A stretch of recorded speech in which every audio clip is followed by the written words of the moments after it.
Today we're talking about Introverts at Magic Kingdom. What are the best attractions, dining areas, places to just chill and relax without a lot of people, and how, as an introvert, you can get the most out of your visit to the Magic Kingdom. I'm Bruce from Unlocking the Magic, and let's get into today's episode. All right, let's start off with the best rides. If you're an introvert, you may not like people. And by may not, I mean you don't like people, right? Being around people makes you a little uncomfortable. So when you go to Magic Kingdom, you want to pick the rides or attractions or shows that allow you to be by yourself, or at least as by yourself as you can be. So let's start off with a thrill ride. Let's head over to Tomorrowland and ride Space Mountain. The great thing about Space Mountain is you'll never sit with somebody else. One of the biggest fears introverts have, at least I have when I'm going on an attraction, is sitting with somebody that I don't know. So any ride that I am about to go on, and there's a chance that somebody, a stranger that I don't know, is going to sit with me, it's going to make me all tense up. So Space Mountain is a great ride. It's thrilling. It's a classic, and you're guaranteed to sit alone, right? You may sit in front or behind somebody, but there's nobody going to be sitting next to you, and that's why it's on my list. Heading over now to Big Thunder Mountain, same scenario. You get to ride the wildest ride in the wilderness, and you're guaranteed to sit alone, right? There's not anybody going to squeeze in with you on the train ride in your seat. You get to just kind of bounce around by yourself and go through the wild, wild west and enjoy another thrilling attraction knowing that you can sit alone. Now, the queue can get kind of tight in Big Thunder Mountain, but if you go with other people, you can kind of space that out. Stop a little bit, take a view outside the window, look at what they have to offer inside the queue, and give yourself a buffer zone from the people in front of you. That's a great way to kind of get through that queue, even though it is a little tighter than most queues. All right, now, next up on the list, Haunted Mansion. This is another ride that you get to sit by yourself.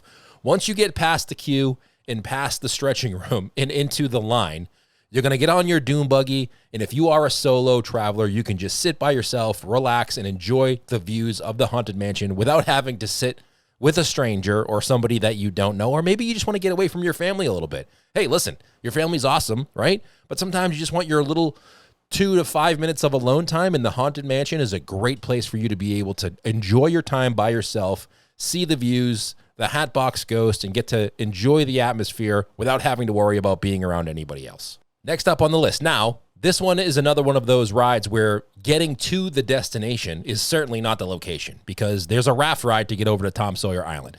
But if you can get past the raft ride and squeezing onto that raft ride, once you get on Tom Sawyer Island, there's plenty of spaces to just kind of wander around the island, enjoy alone time, and there's a ton of little nooks and crannies that you can just take a break, sit down, gather yourself, enjoy the sights and sounds of everything that's going on around you without having to be in the massive crowd of people. This is one of my favorite places to just get away. I usually head over there with my family, and then there's an area there where you can sit on the rocking chair or just wander around the paths and through the caves by yourself.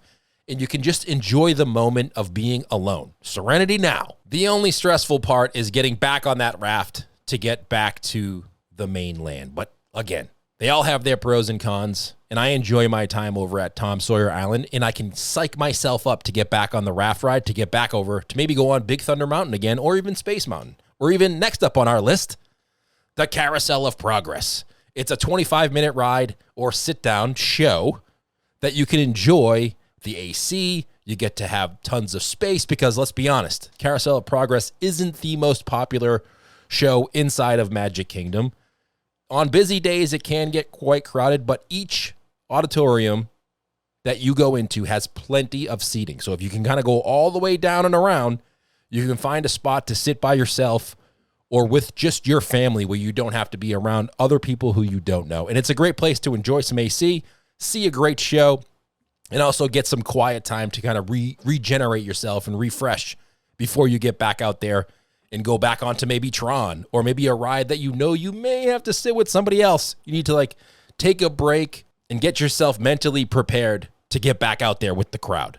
All right, the final attraction on my list of great rides for introverts, it has to be number one, and it's the People Mover.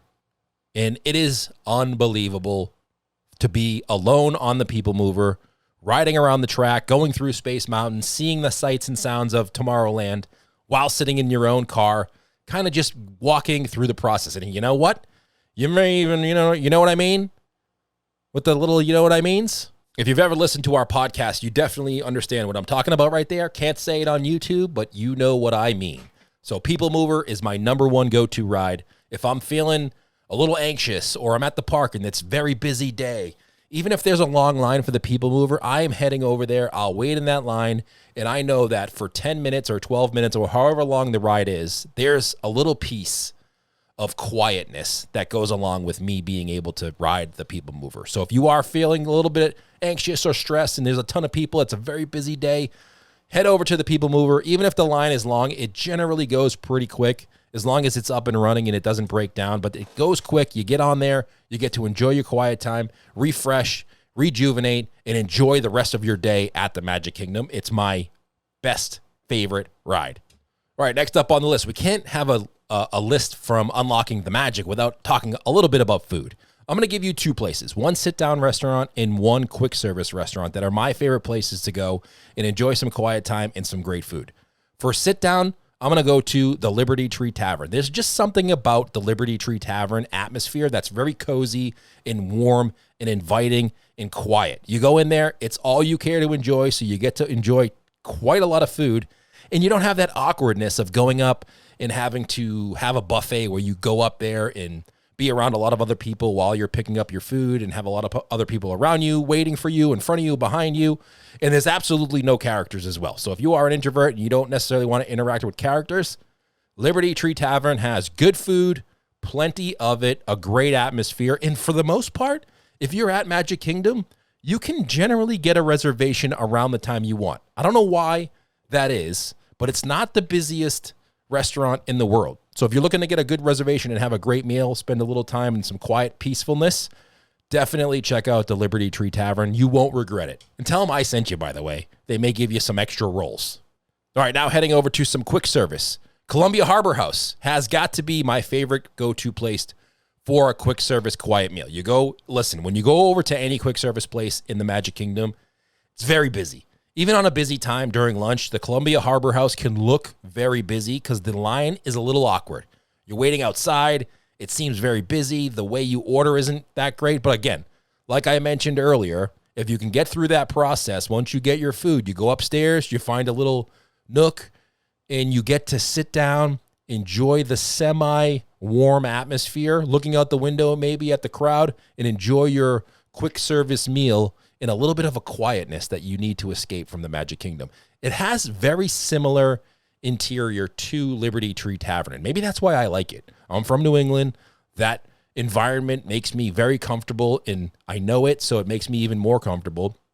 But going upstairs and sitting there and eating whatever it is that you get on the menu, I'm not going to say a menu item because they generally change all the time, but you get your little area, you get your little table, and you get to kind of escape the madness of the Magic Kingdom and then eat an enjoyable meal. The food there is pretty good as well. So that's one of my favorite places to go for a quick service meal if I'm in the Magic Kingdom and I feel like I need to get a little bit away. Okay, moving on to best areas. Tom Sawyer Island is obviously a great area to go and escape, but you got to take the raft ride over there, which can kind of be hit or miss, right? Sometimes I'm just not in the mood to take the raft and have to deal with all that process to get on and off the island. So if that's the case, Tomorrowland by the Carousel of Progress, there's a couple benches there. It's one of my favorite places to just go get a coffee at the Joffrey stand and just go sit down and relax. You can see everything that's going on around you.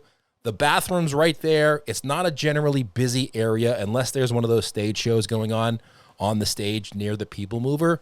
But the Carousel of Progress is not the busiest attraction in Magic Kingdom. So there's not always a huge crowd over there. And it's one of my favorite places to kind of just go and escape and sit down and spend 10 or 15 minutes enjoying the sights and sounds of Magic Kingdom and Tomorrowland without having to be in the middle of it myself. Okay, we talked about the best. Now, let's get into the worst. If you are an introvert like me, there's a couple attractions that in food places that you probably want to avoid. Number one, Jungle Cruise. You are guaranteed to sit next to somebody on the Jungle Cruise, and you may even have to interact with the captain or the skipper.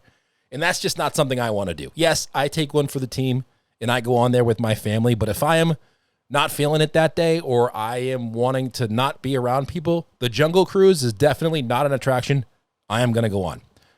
Next up on the list, the laugh floor. If you are an introvert, the last thing in the world you want to do is be called on to be either that guy or have to get up and dance in front of everybody or be called on at all in general. You just want to kind of sit back and blend into the background and not have anybody notice you. So laugh floor with the potential of being that guy or being called on is not a place I want to go.